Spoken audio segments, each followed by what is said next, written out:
Welcome to DC. And here it comes. Swing and a miss. And a World Series Game 7 winning Curly W is in the books. Dagger! It's 1974. The Washington Capitals are the 2018 Stanley Cup champions. Don't like that. I like that. You gotta like that, right? Despite all this, despite the churn, my approval ratings keep going up. We are ready to give our 500% support back to this franchise, back to this city, back to this team after Snyder leaves. And then this is the poo-poo you put on the field. For the very first time, the Washington Mystics are WNBA champions. The Washington Commanders select Jaden Daniels. I'm going to support fake teams that can't ruin my life. Did you call bank? I call game. Thank you. Sorry to keep you waiting. Complicated business.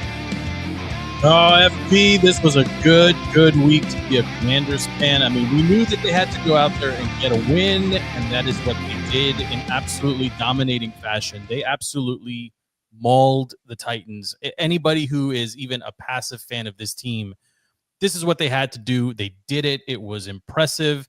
And I got to start with a confession, FP. I said I would never ever return. I would never return to FedEx Field. And it's funny because on local radio there was this discussion about, saying I'm never going back to this place or that place. Technically speaking, I didn't go back to FedEx Field because it's no longer that part of Rowell John, Maryland is no longer part of is no longer FedEx Field. It's the stadium at Northwest or the Northwest Field or whatever. Northwest Stadium Field. Whatever. I had a buddy of mine who called up and said, I got a couple tickets. They're lower bowl corner by the players' entrance. Do you want to go? This was about a month and a half ago. So right like at the fever pitch of Hail Marys and everything else. And I stupidly said, without thinking twice, yeah, let's do it. Let's go. I can't blame you. And then I watched them drop 3 in a row. And then he called on Friday, the day after Thanksgiving. He's like, we got these tickets, right? I was like, yeah. He's like, it's going to be cold, right? I was like, yeah. He's like, we're going still, right? I'm like, yeah, we're going. But I got to tell you, it was an awesome experience. And then not just because the game was basically over in the first quarter and everyone could relax. It was the exact opposite of what I remember. I didn't take a beer bath. I didn't get into any fights with people wearing Cowboys jerseys or rando paraphernalia from other teams around the league. I didn't have anyone shouting at me or screaming at me to do anything except sit down every once in a while. That not to get off topic here too much because the lower bowl is weird. You can't be rowdy. Why do we sell seats in the lower bowl? Because there's no sitting. It's all standing. Like I did 3 hours of standing perfectly still and cheering, and it was great. But I got to tell you, man, I don't know if I'm rushing to go back, but I had a great time. The parking was easy. The drive in was easy. The drive out, a little bit annoying, but it's to be expected when you got 60,000 people leaving a spot. Yeah. But there was no sewage that fell on top of me. There was no drunken rowdiness. There was no fighting. Just a bunch of people that were truly excited to watch the team. A little bit of Titans stuff here and there, but nothing significant. The game was legitimately over in the first 7-8 minutes. I mean, you go down, you score on your first 3 possessions in the first quarter, and then you add a couple more in the second quarter. What more could you ask for as a fan, right? Like you can't guarantee the win, but man, like this was the one game remaining, and we discussed this last week. Like there was no path to the playoffs without beating the Titans. It just didn't exist. This was the make or break. They had to have it. Absolutely had to have it because there's no path to 10 wins without this win. And they got it, and they got it in convincing fashion. So I watched it in person. Kind of threw me off because I couldn't, I wasn't consuming all the NFL that I typically would. But it was great to be there. It was a great experience. And I would consider going back. It's too late in the season for me. So if I ever go back to that stadium, it's going to have to be in the spring. Halloween or sooner. Sorry, in the exactly. Halloween or sooner. But I wasn't expecting to enjoy it. I enjoyed it. It was the opposite of what I was expecting. I was really pleasantly surprised. And the franchise deserves a lot of credit for that. The game day experience was great. The tailgates were great. Yeah. I mean, that's one of the first things Harris said he was going to take care of was, I mean, you saw they got rid of the ugly FedEx colors at the top of the stadium. So visually it's better. Yes. Apparently the PA system is better. Hearing the refs is easier. The sound guy is better. The videography is better. I'll tell I'm you. saying it's great. I'll tell you. DC sports have a really bad habit, all of them. If you've been to a Wizards game, a little bit less with the Caps, and the Nats, I think with baseball, you expect it. But with basketball, with the Wizards team in particular, and definitely with the football team, every break in action, every like TV timeout, there's never a moment of silence.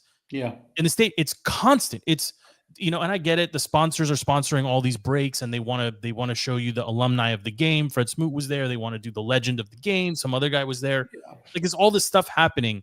The PA system did crap out in the fourth quarter, and like 2 minutes into the fourth quarter, I looked to the boys I was at the game with, and I was like, "Do you realize that we haven't heard any announcements in like 10 minutes, and it's been amazing? Like, we can hear, like, you can talk to each other, without having to scream at each other." And everyone else kind of picked up on it. It was really nice.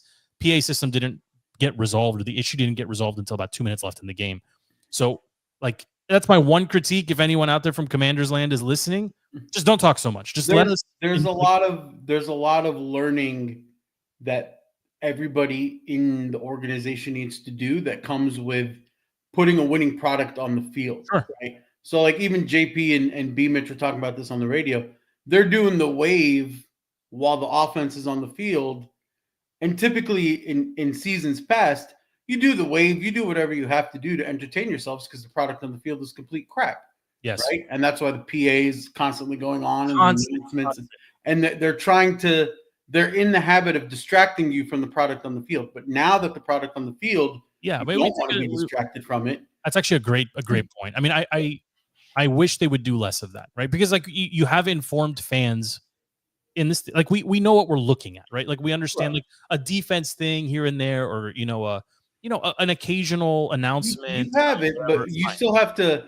You have to slowly reverse 25 years of crap product, and then you'll get the fan base that teaches the rest of the fan base, like, quiet on offense, louder on defense. Pay attention to this. This is when we do the wave. We're going to shout this during the anthem. We participated in the wave, being in the lower bowl. The wave is very fun. It made it like good of 4 or 5 loops. Yeah. I mean, I didn't expect it to last that long. And again, like, they'll figure that out. But like, that's a substantive change the team could make for the next home game. Is just lessen the amount of PA announcements. Like, well, that's something that's going to come. Like when we say winning fixes everything, it's so deep rooted that, like, that winning culture, if it's sustained, it'll start seeping into your game day experience that much more. I hope so. Like that was a very tangible thing that I think could be easily reversed. Yeah. It just feels it like cheapens the game, if that makes sense. Like the scoreboard and the upgrades that they've made are actually excellent. Like we were getting red zone updates. It was great. Like during the TV timeouts to see red zone playing, it's kind of nice, right? I mean, you really feel TV timeouts when you're at the game. I mean, it is a long, minute 45 or 2:15. It is it's been a long time since you've gone to a game. But yeah, what usually helps with that is lots of beer, which I don't think was your situation, but we had a moderate amount. The time goes by a little bit quicker when the beer. Yeah, but even listen, they serve Stella at the games now. Yeah. Like, this is like, everything has been, the food wasn't terrible. I'm telling you, I was very pleasantly surprised. Yeah. I mean, all of the corrections that Harris did. I mean, even like the increased technology, the scanless ticket scan to get in to the actual stadium. There's nobody stopped us to check our parking. Mm-hmm.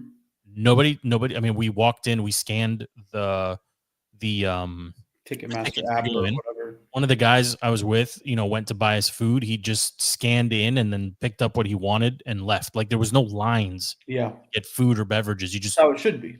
Yeah, I mean, it was. There's no cash accepted anywhere, so there's no bozo trying to like pay with cash and change. Like, it was. I'm telling you, it was a pleasant experience, and all that to say, like, all of that, the product on the field was excellent. I mean, this was Jaden's maybe most complete game, definitely most complete game in maybe 5 or 6 outings now. He's back to Jaden more than we've seen since before the injury. He definitely looked that way. I mean, he definitely looked that way. And I'll tell you, when you see him in person, like he looks a little bit bigger maybe on TV than he does in person, right? But when you see him like standing up and like commanding the huddle, for example, like he's not a small guy. Like he's not a small dude. B-Rob is, I mean, he's an actual stocky wrecking ball. Yeah. And he played like it. I mean, I think he cleared 100 yards about 2 minutes into the third quarter. And then his spell came in and got 100 as well, if I'm not mistaken, or maybe 90 something. Something like that. I mean, the rushing attack from the jump, and I don't know if it was Wiley being out and Lucas in at right tackle, and if that's something that might stick with it, because this running attack, it's everything that we had in the beginning of the season during the good games, but like even more. Yeah. And I don't think a lot of people pay attention to the Titans because they're the Titans and they don't have that big of a market and they're not playing that well right now. But that defensive front for the Titans, defense as a whole for the Titans, that is a hard team to run on, right? And if you go back last week, the week before, I was scared, very scared about going against that defense because it's a top 3, top 4 defense and all the rankings. And it goes under the radar because the wins aren't there, but that's a hard defense to run on. And not only did we run on them, like we made them look like a JV squad. We decimated them. Like it felt like we were like equal to like the potency of like the Eagles with their running attack. That's how I would say yards. I felt embarrassed for the Titans fans that were there. Yes. Right. Like that is not what you were expecting. I mean, even diehard Commanders fans were going into this game. Scared. Not to say it was a trap, but like we're expecting a slugfest, a low scoring affair. And it just didn't play out that way. I mean, B-Rob to bust a 40-yard touchdown run on the opening drive. And then, McLaurin being targeted frequently. I watched, and the folks I was sitting around, like randos I didn't know, they kept commenting, Terry's traveling. Like he's moving to the right side. He's moving back to the left. They're putting him in motion.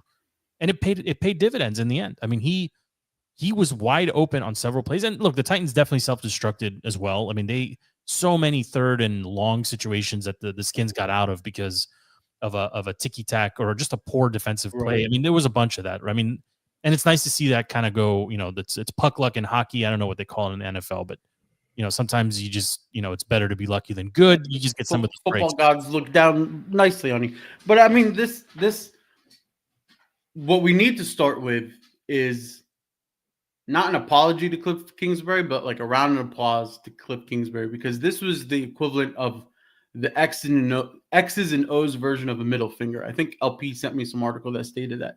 This was Cliff giving a middle finger to everybody talking to Cliff about his offense and his second half of the season offense. And he was like, you want me to move Terry? Boom. First play, move Terry. He gets the catch. You want me to run more? Boom. We're running more. This was Cliff. Did it take us to tell him it's time to move him around? No, I don't think it took us. I think it took this. That's what I was saying. This was Cliff's middle finger to everybody else. Like, I know how to run my offense. I'm more intelligent than you when it comes to the X's and O's of an NFL offense. I know my personnel. Like, F all of you. So he did it like 1 or 2 times to prove a point. But Terry played a lot on the left, like as expected. And he still had a huge monstrous game because, as Jaden Daniels was saying, and as Terry was saying, and as everyone was saying, defense dictates where you go, right? And that just happened to be true against this defense, and it worked in our favor, right? And it's just, it's so nice to have this win in such a big commanding fashion. Because is your social media embargo over? Are you back? The social media embargo is over. Apparently, I can't go because of Yellowstone, but the NFL media embargo is over, and I can. Oh, you're not caught up on Yellowstone. I'm not caught up on Yellowstone. Don't go, because the internet is only talking about. But now I'm allowed to watch Good Morning Football and the Rich Eisen podcast and Pat Mack. I can watch all of those guys now, which is great. I've been kind of on a fast with them, but. So I mean, who's your stud of the game? I mean, we got three offensive players on this list to pick from, and Frankie Luvo. I thought I'll let you go first here, but the options: JD5, B Rob, Terry, or Luvu. Who are you going with? Like who is your standout?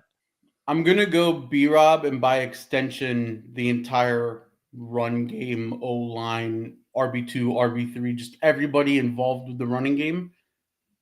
It all started with B Rob. It's nice to see B Rob back and healthy, right? And everybody was kind of worried there that he was going to remain banged up, but no, back healthy. And this running attack, it is the heartbeat of this offense, right? It makes you open up Terry. It makes you spy on Jaden Daniels if he's going to escape. It makes you do everything.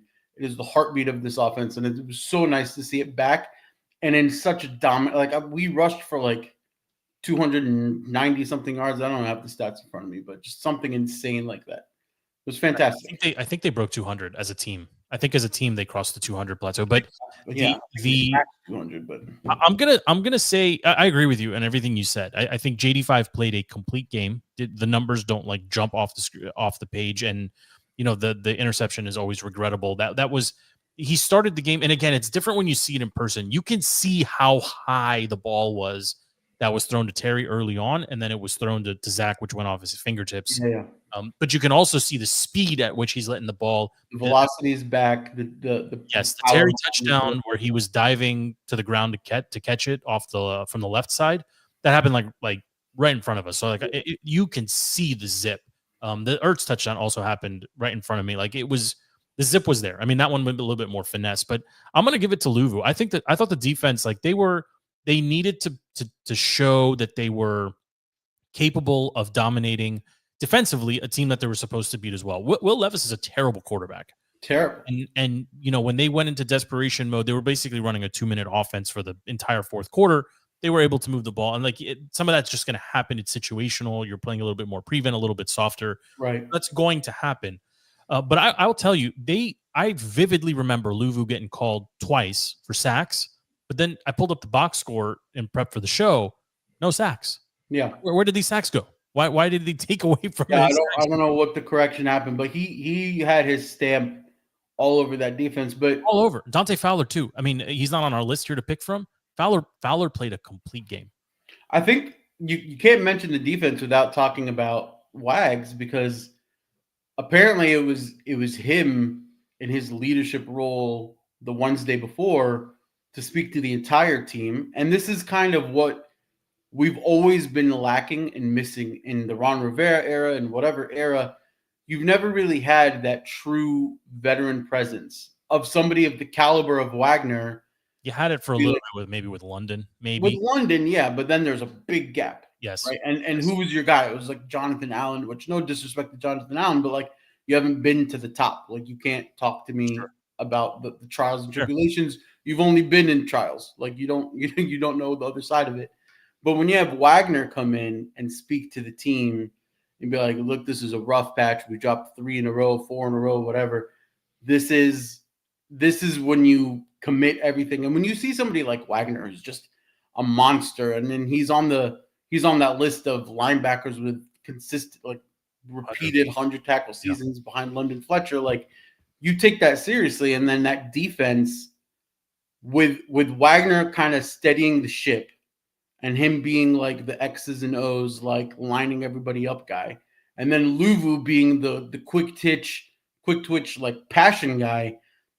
It just works perfectly. And Duran's name wasn't called, I think, more than once over the PA system. I think it was once. I may be out on Duran Payne. I think there was a little questioning to DQ during the week as well. I think the team might be out on Duran Payne. I mean, he got his bag, and then it's unfortunate. If you're picking if you're either keeping him, I don't even know if it's worth asking the question. It wasn't. It's binary, right? Are you going to play like Aaron Donald level, or are you not? Yes, and that's what we're looking at, and he is not going to be an. I mean, he's around and involved, right? But you just don't hear his name. So maybe I'm not out just yet on him, right? But I mean, because he's doing his job, which is allowing others to shine. Who knows how great Luvu is if Duran Payne's not in front of him? Sure, of course. I mean, and I think that's fair as well. The team, the kicking woes. I think we need to talk about this too, just a little bit. I mean, they had something going with Seibert. Obviously, he's done now. I mean, I don't even think he's eligible to return this season unless there's a playoff push.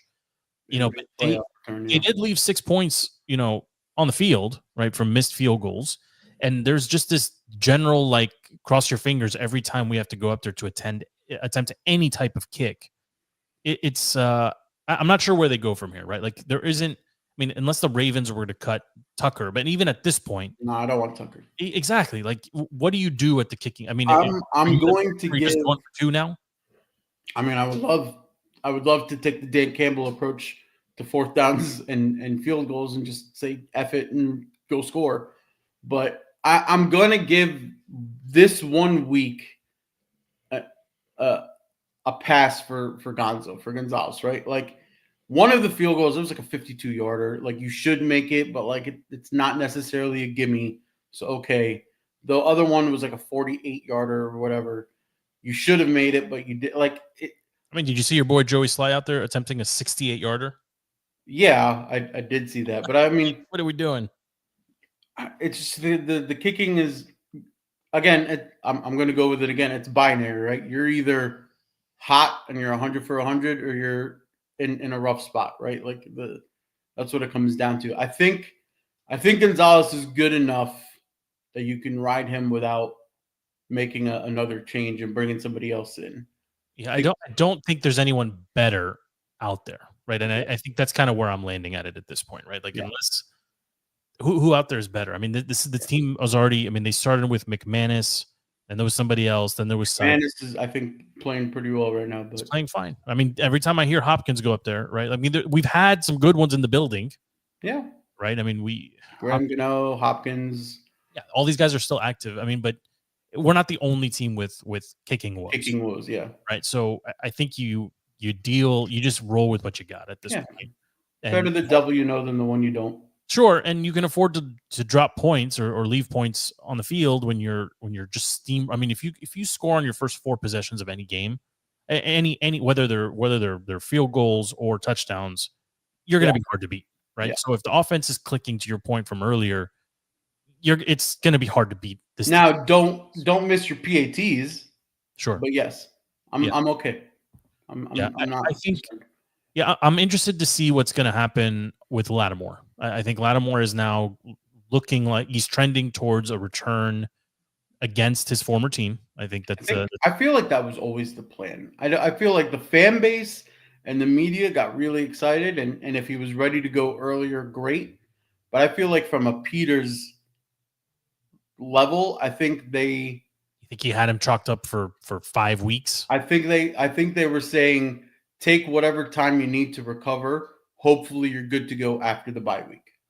I don't think they thought it was going to get to the bye week, but I think they were prepared. I mean, he's gonna face his team. I mean, I don't know who's the best receiver on that team at this point. I'm not even sure. Scantling probably. Maybe. So, like, okay, so that's a reasonable tune-up, and then he's still gonna have to deal with AJ Brown at least one more. I mean, AJ Brown, CeeDee Lamb, and perhaps Drake London, right? So, like, I mean, you're still getting him back. Some receivers there, yeah. These are 4. I mean, they're 3 of them are winnable games, in my opinion. I think Atlanta, after their collapse, I mean, they're all winnable games, but the Eagles in particular is probably the toughest of the bunch. But anytime you're playing a division rival, like, you can't just pencil in a win, but they should beat the Saints. They should beat the Saints, should beat the Falcons, should beat the Cowboys. It all comes down to this Titans game. Had you not beaten this Titans game, it would have gone off the rails. We would have very fast. Yeah, we would shoot the podcast into the sun. Like, don't talk to me, because there's no way to get 3 of 4 moving forward, or guarantee 3 of 4. And at that point, you've dropped some very winnable games. And I think we're going to look back at the Titans. I mean, again, they're not a good team, but it's an impressive. It's a good defense, and your offense steamrolled them. Yeah, I mean, like, now looking at what we know now, the Bengals win is less impressive because the Bengals have completely fallen apart. But you also Arizona win a very clearly potent offense from outscoring you. So for sure, you could dice it any way you want. Sure. The Arizona curb stomping speaks multitudes now because they're not as bad as we thought they would be. Absolutely. Yeah. And then even you can look at Monday night's game, right? The way that our offense kind of poo-pooed all over the Cleveland Browns defense. When you look at Bo Nix in that Rookie of the Year conversation and how the Broncos did against it, for a while there they struggled, and then Bo Nix made more evidence for himself that he should be the other conversation piece for Rookie of the Year. But this offense and that offense and kind of these baselines that we can compare to now, we're doing exactly what we should be doing a year ahead of the curve, right? Like nobody should have seen this. And I've warmed up. I think I've warmed up to this line of thinking as well, right? Like Jaden regressed. That's okay. I mean, he's still really good, and he's still. But was it regression, or was it just a lot of it was just the injury? No, I'm gonna say it was regression because it's across the board, right? He's not running for as much. He's not as accurate. But there was an injury though. Sure, I'm not saying like he's fallen off. I'm just saying like if you get Jaden of this past week against the Titans consistently, you're going to win more games than you're going to lose. Sure, right? He doesn't need to be the Jaden of the Bengals or against the Bengals. But if you have the Jadens of this week against the Eagles or the Steelers, I don't think you win. If you have it against the Cowboys, maybe. I mean, the Steelers, you could say they were. That was a very winnable game. The Eagles game, they contained the Eagles for 3 quarters, but like they 10-6 in the late into the third. But if you recall, the Eagles also missed like two field goals in the first half. Like there was stuff. The Steelers game was a winnable game. Yes, right. Like it was a winnable game, and that was with the most injured version of Jaden. I'm with you on that too. I agree with you. But there, I mean, yeah. I have this. We have a question coming up here. I mean, we can look at it right now. Like the like from a playoff bound perspective, in the NFC, Commanders, Bucks, or Cardinals. I mean, one of those teams, is going to make it. The Bucks are interesting because I think they're chasing the Falcons, if I'm not mistaken. But Kirk looks like he's again, like you want to talk about wheels coming off. Yeah, so maybe you replace Bucks with Falcons or throw the Falcons into this too. I like the Commanders' shot here. I mean, they would lose a tiebreaker, obviously, to the Bucks. They would win it over the Cardinals, and if they beat the Falcons, they would have that tiebreaker. I would love to see. I mean, it's not going to happen, but I would love for us to climb up the seeding rank and potentially getting a rematch with the Bucks, because Week 1 Commanders is not Week 15 Commanders. That's I would love to see that rematch. But the bigger conversation about this playoff bound conversation is what's going to happen NFC North, because there's a lot of matchups between Packers, Vikings, Lions. There's going to be a lot of L's that come out that way. And if there's a potential chance for Packers and Vikings to drop and Commanders shoot up, if they do what they're supposed to do, then that playoff seeding becomes really, really important. And what's crazy is start of December, I don't remember start of December us being able to discuss the importance of watching all the other games for playoff seeding. Yeah, it's been a long time. It's been a long time. There's been conversations end of December about will we make wild card, but never this early where we discuss other seeding. Sure, but I mean, the Commanders. Okay, so between they hung, I guess, with the Bucks. And you got to think a Lattimore-led secondary will fare better. I mean, they had two. I mean, Lattimore, Mike Evans is the matchup. Sure. I mean, and they know each other. There's a lot of history there for sure. And Godwin is not playing because of his injury, right? So, like, you're right. That matchup, I think, would be more of a toss-up than it was at the beginning of the season with an upgraded defense, assuming Lattimore is healthy and But more so an open offensive playbook that we were not. We didn't do anything that week. Yeah. I mean, no, I'm with you on that. Falcons, if they beat the Falcons, I don't think they would be scared to go into Atlanta to have to or host them here. I think in both of those scenarios, like that team in general doesn't really scare me. Like Bijan can run, yes, but I mean he's not. We've faced the running backs. Yes, the Cardinals is actually the scariest team to me because they are. I mean, yes, you beat them in their building, and I mean you dominated them. Let's be honest, but they can. Like Connor is a good running back. Like they've got pieces there. They play a lot of like desperate ball. So Yeah, I mean the scary part is Kyler, right? And just we can't do mobile quarterbacks. We just yeah, can't. I'm with you. But I mean, Marvin Harrison isn't what we thought he was going to be. At least not his rookie year.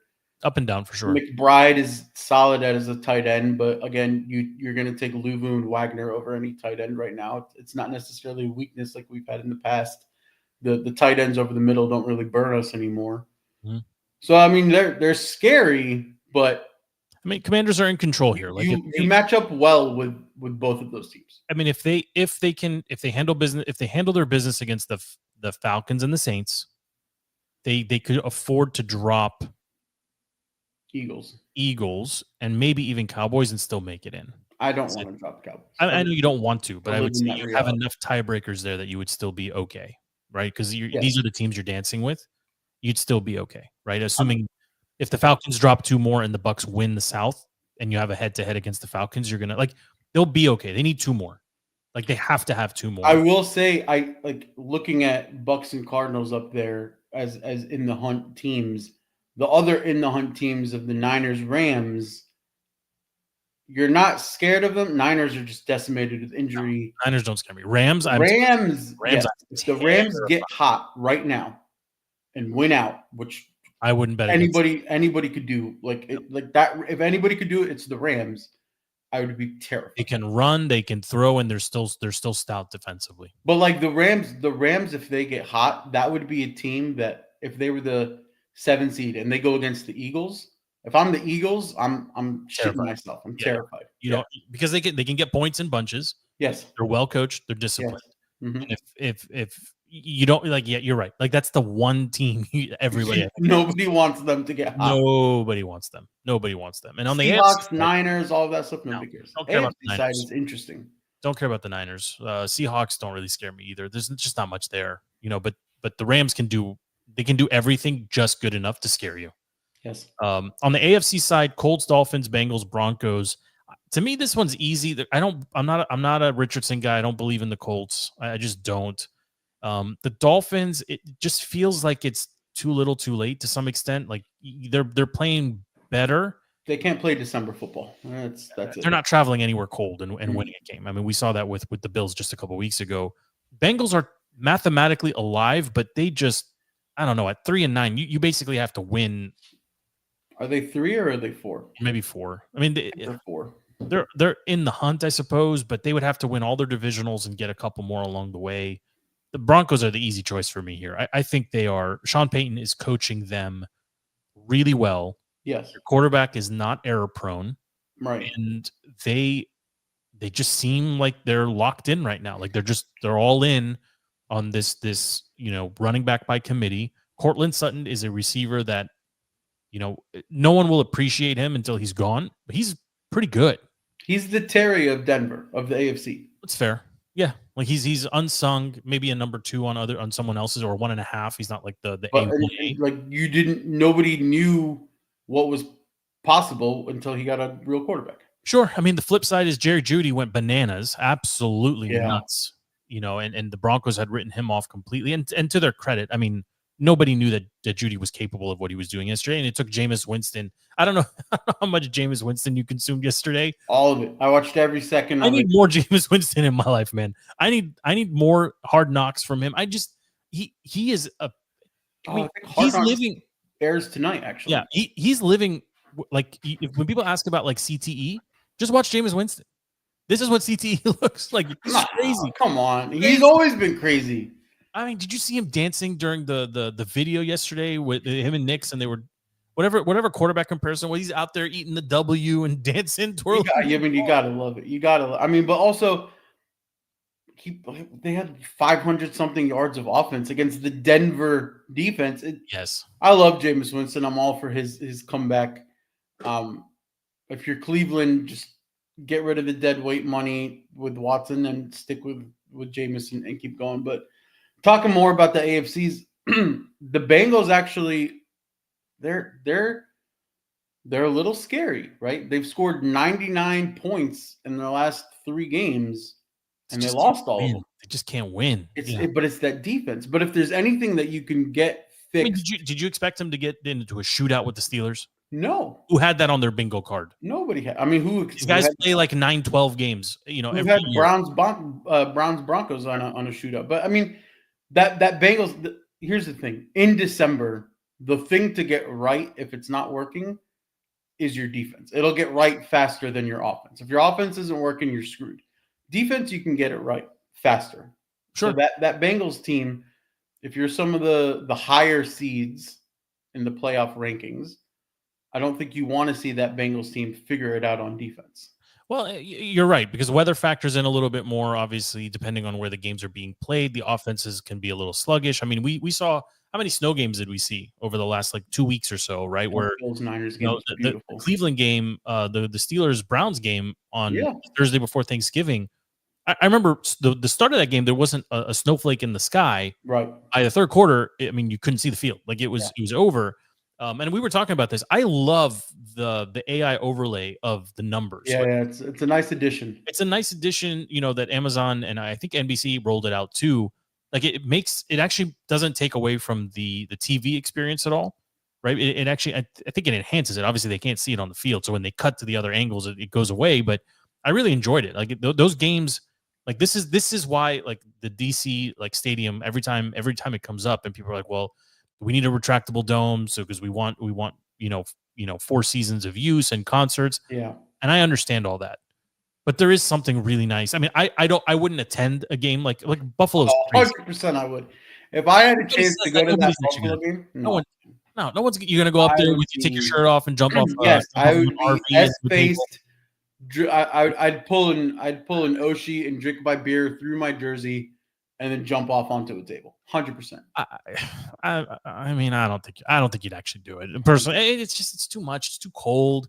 You'd be out there with your shirt off. It's colder it is, the more you drink. And they're paying fans $20 to clean all the snow off the that I would never. You couldn't pay me. Well, they're literally paying people. I know you can't. You cannot. You can pay me to shovel my own steps. That's why I drive a truck. I don't shovel.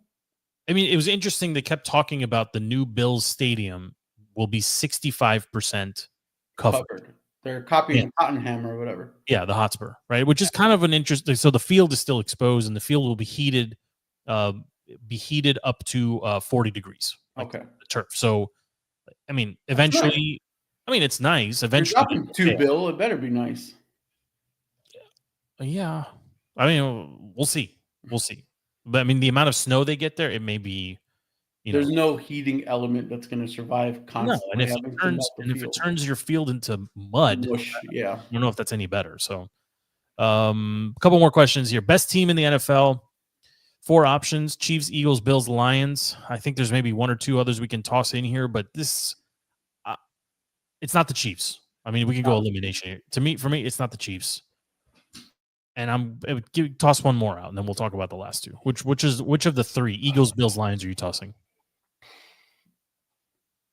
I want to toss the Eagles out, and I would if Saquon gets hurt, that team is not scary at all.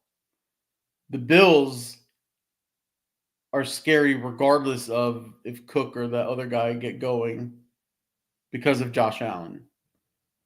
Clearly, it's the Lions, but that Eagles-Bills debate, you got to give it to the Eagles right now. But yeah, I'm tossing Josh Allen over. I mean, Josh Allen's just playing out of his mind. I hear everything you just said. I don't respect the Bills. I can't respect the Bills. You don't respect the Bills? No, you shouldn't respect the Eagles. I don't want to respect the Eagles, but I understand that right now they have the best running back in football. They have a top 3-4 quarterback. They have receiving options that are very good, including one that hasn't even played in the last couple of weeks, and their defense has turned it on. The Bills, I understand everybody wants to excuse the lack of a running game because their quarterback is such a stud, but they don't really have a consistent pass catcher or running back. They don't. I don't want to say it's luck because they demolished the 49ers, and if they're hosting games and it's going to be sloppy, they can win 18-12, all winter long. But if they have to go on the road to a Philly, which they don't have to, but if they had to go to Baltimore, I just don't think they have the horsepower to score 40, 50 points. Like, I just don't see it. I mean, think they do. I think you're putting a lot of faith into a quarterback who has made errors in big spots consistently over his career. Not this season. That's fair. Amari Cooper is not the same Cooper from years past. I mean, he's more of a situational. He's gonna run the 10 yards and catch. But I mean, was that a good play? I mean, it was a great play from the consumer side. What a terrible decision to lateral the football in the snow to your quarterback. But when your quarterback is Josh Allen, you know he's going to truck it in. He was like, we locked eyes, and I felt it, the energy. Right, dude, but Josh Allen is probably the only quarterback that's going to lower his shoulder and give the boom to a linebacker. Maybe Jalen Hurts. But Jalen Hurts would also be the type of quarterback to do that and fumble immediately or get a concussion. He's amazing, but he can't do it. He can't do it for another 6 weeks. That's what I don't know. Like, I feel like the Bills are more December football capable than the Eagles. Saquon, like, listen, I'm just going to keep putting this out in the universe because I want it to happen. But if Saquon goes down, if he gets one high ankle sprain, I can't cheer for injury. I'm not cheering for injury. I'm just saying if he gets a high ankle sprain, if some crazy thing Josh happens, Allen hurts his arm or breaks his elbow, okay, then they're doomed too. Maybe this is a better way. I don't know if I 100% agree with this, but let me just say it. Saquon is a better running back than Allen is a quarterback. No. See, and this is where I disagree. Like, Saquon is an MVP caliber running back right now who you can contain for 2 or 3 quarters. Eventually, he's going to get his yards. He just is. But Allen is exactly the same way. Allen can be limited by weather. Allen can be limited. If you just saw him in weather and he dominated and he ran all over the field. He's playing like a fake team. I know our boy 20 is a big 49ers fan, but come on, they're not a real team. They're not a real team. The Niners. What do you mean they're still the Niners? They won 2 games in the last 6 weeks. We're still the Niners. They didn't forget how to tackle, and they didn't forget zone assignments. Like, they're still a good team. I don't know. I think the Eagles are the scary team. Through this conversation, first of all, we're not even going to mention the Lions. It's not even. They're so good. It's not even worth mentioning. The best of these 4, and the Chiefs are clearly the worst of these 4. So that's what I wanted to bring up. The Chiefs, as we're discussing Eagles Bills, just like a little reminder going off in my brain.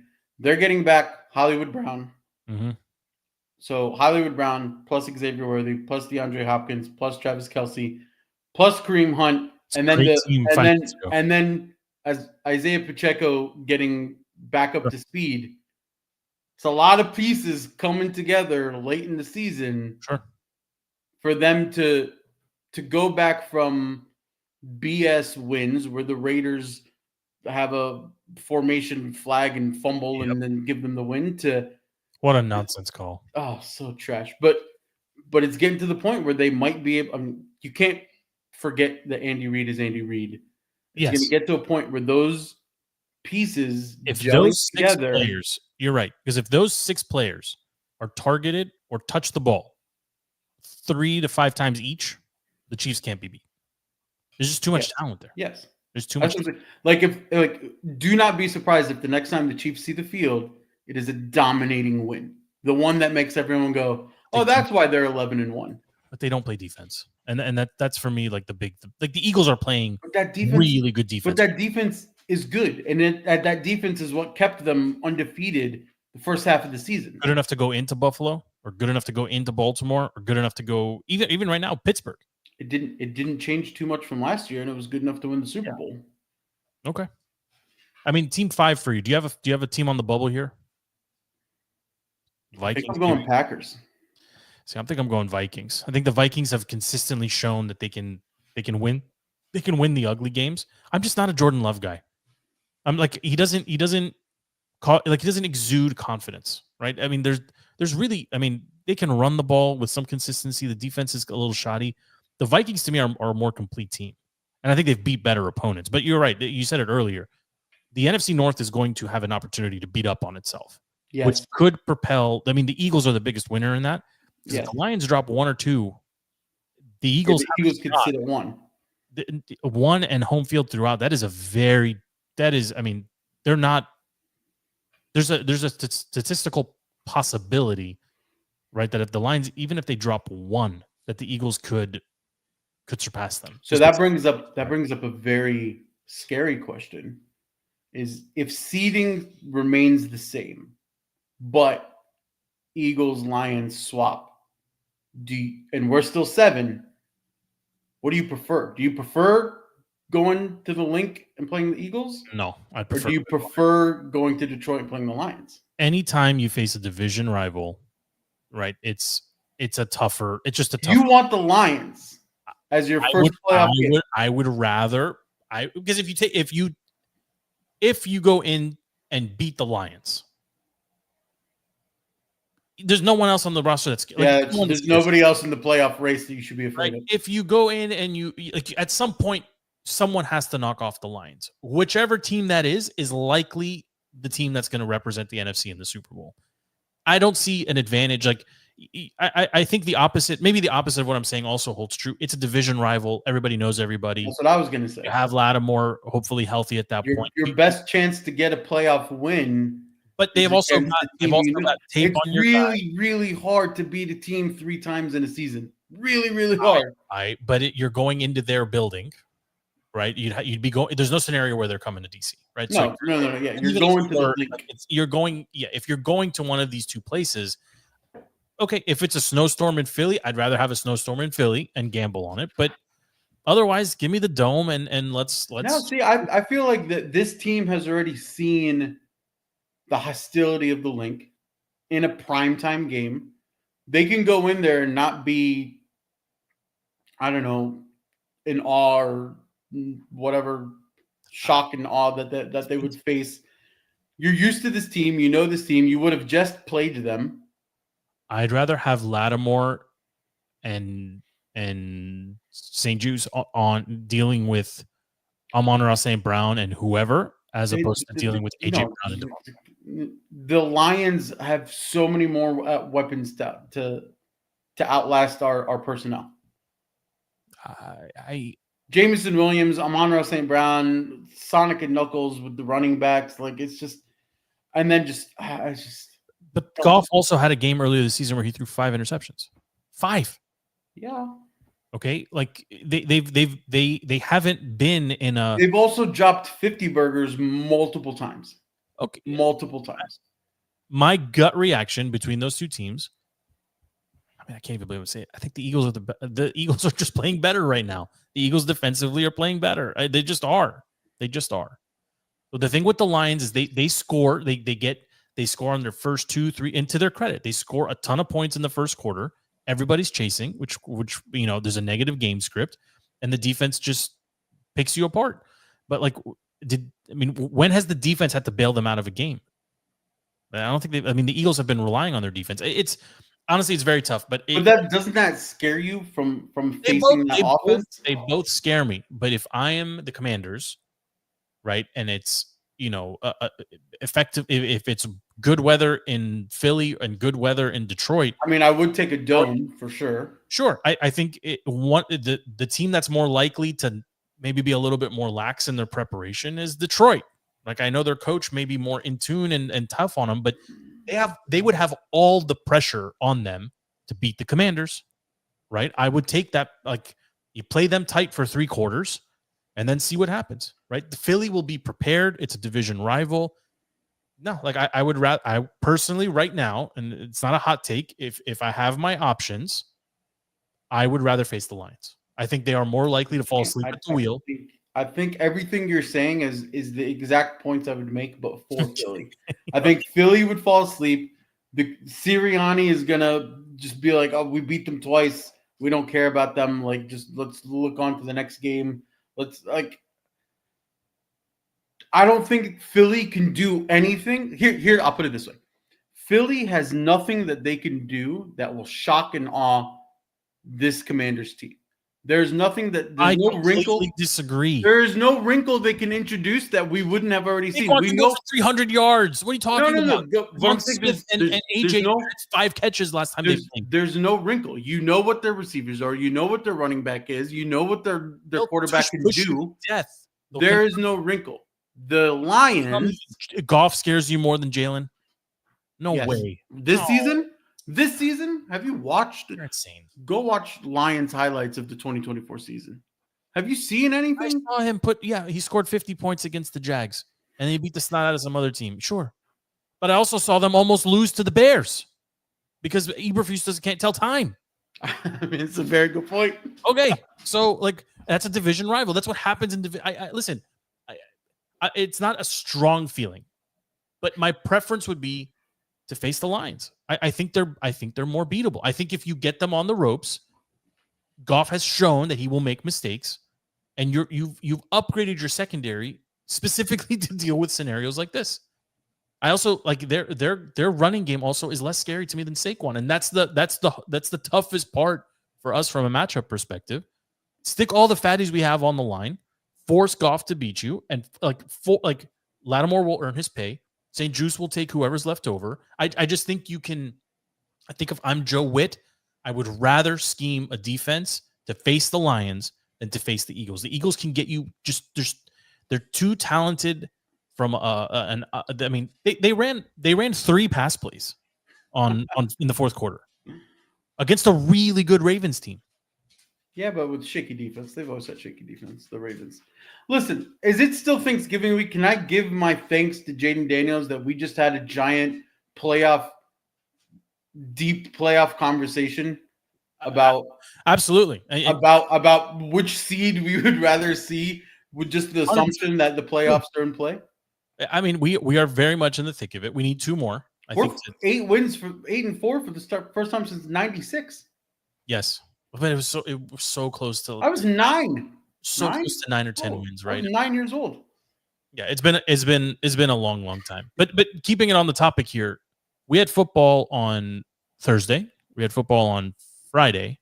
We had no football on Saturday. We had football on Sunday. We had football on Monday. 4 days of football out of 5. Too much? Not enough. Yeah, I figured you're gonna do that. Not enough. I didn't. Did you actually watch the Friday game though? I was consumed with family stuff. Couldn't watch it.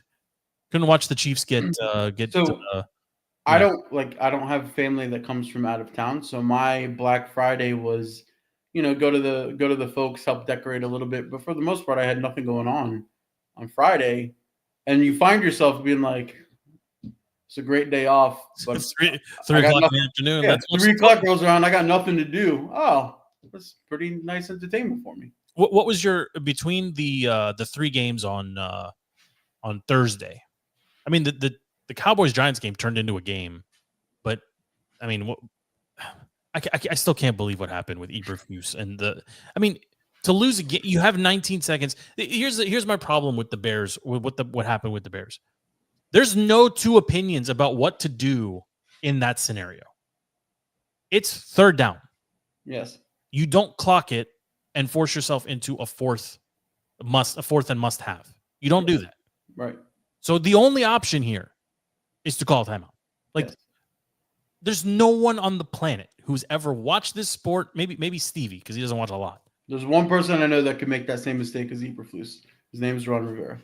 Possibly Ron Rivera. But everyone with a brain, there's no second option, FP. No. In this scenario, you call a timeout, you draw up your 3rd down play and your 4th down play in the event that you don't convert the 3rd into a 1st. And if you do, you call your 3rd down play and your 1st down play with an immediate clock after, with a clock after, and give yourself enough time to attempt a field goal. This is I'm not a coach. This is how you do it. Yes. And they watched 17 seconds just evaporate. And in the end, Caleb threw a ball that was 6 yards short anyway. The question is, as much as I want to blame Eberflus, and he deserves all the blame, 100% of the blame goes to 100% of the blame. Caleb Williams is also stupid for not having the awareness. Stupid, but he's calling the only other person that can call timeout there is the quarterback. Call timeout. But the quarterback is a rookie. And there's 80 coaches on the sideline. that Tug is on his jersey or shirt and be like, "Hey, coach, take your time out." Or just call it for him. completely fair. But I'm saying when you're talking, this is the best rookie QB class we've seen in a while. The top 3 guys, whatever. 4, really. 4. I mean, May's playing okay. Yeah, he's okay. He's not terrible. I'll give it to you. Fine. But Caleb did so much right that game. He took over in that second half. He made the Lions freak out in that second half. He showed why he went 1-1 overall. Sure. Call timeout. Like, have awareness of what's going on in the game. I'm not putting it on Caleb. I'm not putting it on Caleb either, but I'm saying It's 100% Eberflus because this is the same donkey that during the Commanders game, yes, didn't care that Terry didn't protect the sides. Yeah, 18 yards and fell out of bounds. He's like, "Oh no, that was the right play." No, that's not the right play. You're wrong. Yes, you're wrong. He was 100% wrong. But my brain is also going to blame Caleb because Bears fans created this false competition narrative between Caleb or Jaden Daniels. That's true too. They created it and we broke them from the Hail Mary game on, and they refused to believe that Jaden is. No Commanders fan is saying Jaden Daniels should have went 1 overall. Only Bears fans are having that conversation, and then they hate us for it. Yeah, I'm fine with it. I'm just saying, call it like if you're like. But look, Caleb is not in the rookie of the year discussion any longer. But he kind of is because the numbers. Okay, he might be kind of is, but in reality, it's going to be Jaden or Bo Nix. That's it. Those are the. But all I'm saying is if there's let's say it was the Cowboys game that mirrored that ending of Bears Lions. And let's say for whatever reason, Cliff and Dan Quinn have a stroke. They forget to call timeout. You as a fan would be demanding that Jaden knows that he can call timeout there. Yes, but it's not. I understand. It's not his fault, but it's his ability to help. Coach's responsibility to clock manage. Yes. So you can tell Jaden, or in this case Caleb, on his way out of the huddle, or when you're calling in the plays, you can call in the play and be like, "By the way, we're taking a timeout, regardless of what." But just think of the legendary QBs 10 years ago, right? Is Peyton Manning making that mistake regardless of what's happening on the sideline? No. Tom Brady? No. Drew Brees? No. Kirk once spiked it on 4th down. Like in these high pressure situations, like mistakes are going to happen, but it's the coach's job from the like. There's no pressure on him, right? Caleb is going out there. He's trying to avoid getting run over and kicked by 400-pound guys and doing this stuff. Eberflus is watching the game just like the rest of us. The difference is he's wearing a headset and talking to the quarterback, but him and you and I are all doing the same thing. Yeah, the problem is watching the play. Eberflus, even after the game, thought that they handled it well. Which I don't know how. Like, I'm sorry, like you cannot do that. I mean, and the rumors were that the players were basically like they didn't want him in the locker room. Like he was fired after his post-game interview before he addressed the team in the locker room. Would you pardon him? Is he worthy of a pardon? No one is above the law, FP. Except sometimes there are people above the law. Throw a little politics in there because we're missing Stevie. Stevie, who admitted to watching 0 minutes of football in 4 days, he watched nothing. Yeah, that's unacceptable. It just shows you his priorities are elsewhere. It's okay. I mean, that's okay. Things come up, things go. I mean, it's okay. Well, what else can you say? I mean, on the opposite end of the spectrum, I think LP watched every second of football available to him. So did FP. Yeah, I think you did too. LP watched every second of football 4 hours later. I bet he still consumed it, right? I mean, I actually did my Monday normal routine I did today on Tuesday. I watched Boomer give me all the highlights from the, on prime time. Just attending the game kind of threw me off. And honestly, TV timeouts are unbearable. I mean, the idea of like watching a Commanders game, even on TV without red zone or something else. Yeah. Oh my goodness. And then you put 60,000 people into a building. There's no cell phone service. Like it says 50 bars on your phone. You can't do anything. Like there's just too many people trying to do stuff. But I'm glad I went. I mean, the Commanders bye week this week, right? So whatever you got going on, go buy your Christmas tree, go do whatever. This is a stress-free weekend. You get an opportunity to watch the league at large, and then we get the Saints the following week. I think we're in New Orleans. We are in New Orleans. Yeah. So it's a good. Is there any marquee games? Oh, Packers Lions Thursday. Yes, this one. Yeah, we have a huge one. We have a huge one on Thursday. Yep. Wow. And then I think the Sunday night game there's a flex discussion happening about Sunday night right now. Sunday night currently is Chargers Chiefs. That's a huge game too. Yeah, Chargers look great, by the way. Chargers handled their business against. I mean, Atlanta fell apart. Kirk had a terrible game, but the trash game is Bengals Cowboys Monday night that they can't flex out. Yes, because of the stupid Simpsons Disney Plus altcast. Yes, that's trash. I mean, it could be entertaining. I mean, the Cowboys have played some. I mean, the game against the Giants wasn't. I mean, it was pretty bad actually. It was pretty bad. It was pretty bad. Yeah, but it's a stress-free football weekend for us. And I'll enjoy it. Going to New Orleans, Lattimore gets to face his old team. You know, we're a month removed from Super Bowl talk around here, right? But Falcons Vikings, that's another good one.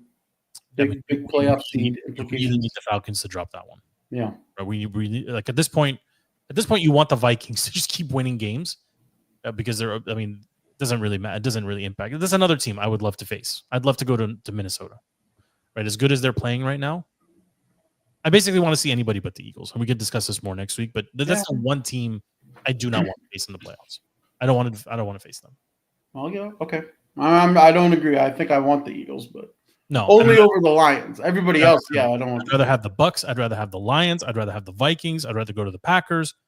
I'd rather have any of those teams than the Eagles. The Eagles are they're too talented, and as terrible as their coach I actually also do not want Seattle. PTSD. Never want to see Seattle in the playoffs. Do not give me Seattle. Do not give me the 12th man. Please, God, let me do one playoff game that isn't around Seattle. Yeah, that's true. There's a lot of PTSD around that. Although they've never faced the Commanders in the playoffs, so you have that. But I mean, just think 2012 and say, please, God, no Seattle. Any plugs for you, sir? Anything you're watching you want to talk about?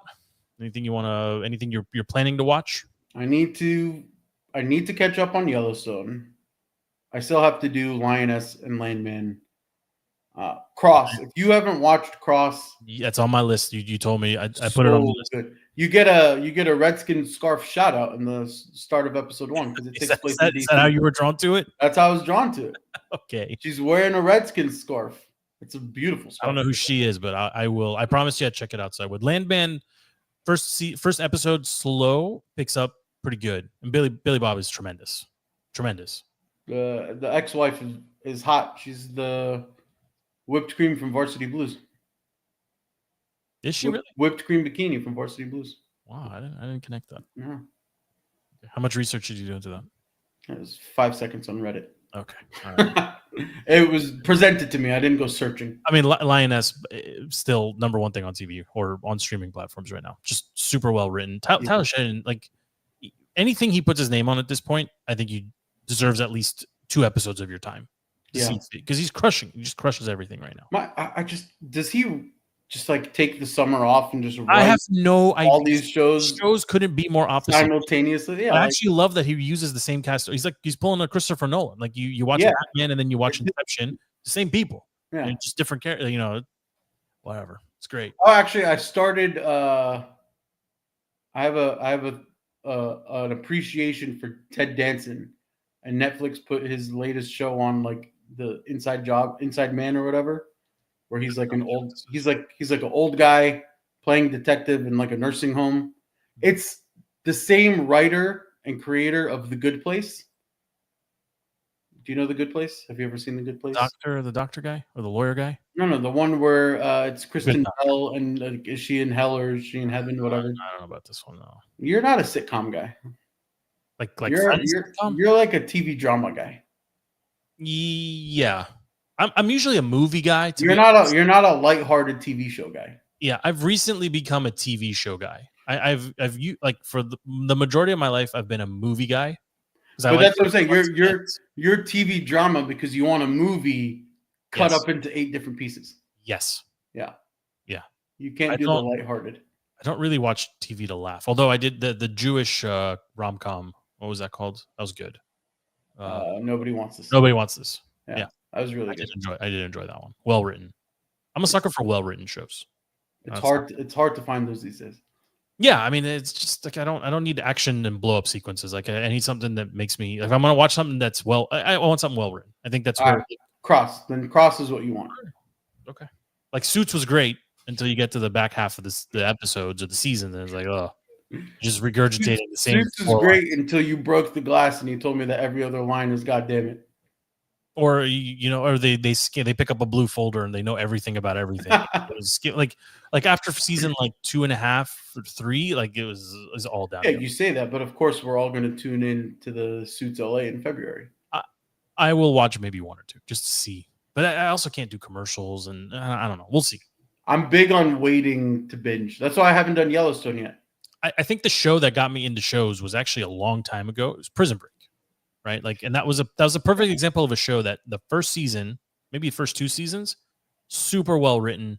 Like characters were really thought out. Like this whole like line, this idea that the tattoos are the map and that, right? And then eventually you get to this like, it's just the president's dead and they're for me it was 24.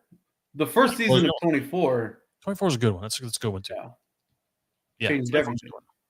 Then they had like not Sutherland 24 and then they went back. Yeah, I don't know. Then like LA exploded or something. I was like, I don't think I made it past like season 3, but like it was a clever concept at the time. Like the real time episode. Yeah. Yes. Yeah, that's a good show. I don't even know if I haven't revisited that ever. I don't know if it would hold up now. Season 1 would hold up.